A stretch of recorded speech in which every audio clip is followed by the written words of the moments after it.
Here's a very simplified model of a tutorial with one teacher and one student. The teacher takes a chunk of subject matter, whether it be math or history or physics or whatever, breaks it up into small, easily digestible items of information, arranges these items in a logical sequence, and then feeds the first one into the mind of his pupil. Before proceeding to item number 2, he asks the student a searching question to test whether or not he has grasped item number 1. If he answers correctly, the teacher feeds him the second item, asks another searching question, and so on.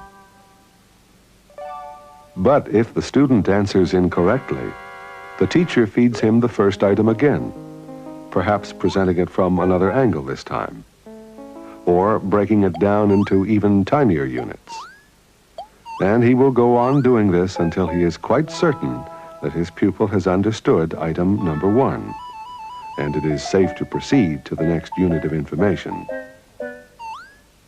This is all very fine, but of course in a mass education system, we can't afford the luxury of one teacher per student. The nearest we can get to this is to have one textbook per student.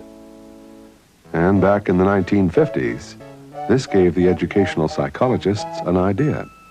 They decided to take a textbook and break it up into small, easily digestible items of information, arrange these items in a logical sequence, present the first item to the student, and then ask him a multi-choice question to test his understanding before presenting him with the next item, or branching him to some appropriate remedial sequence.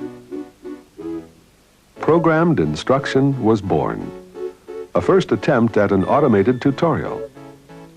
But the programmed textbook was awkward to use and involved a lot of page turning. So in the 1960s, the teaching machine was invented to turn the pages mechanically, so to speak. But these machines were pretty cumbersome. So in the 1970s, when the computer became cheap enough to be used in schools, it took over the role of the teaching machine and turned the pages electronically, in a sense. And that is how programmed instruction graduated from the programmed text to the teaching machine to the computer.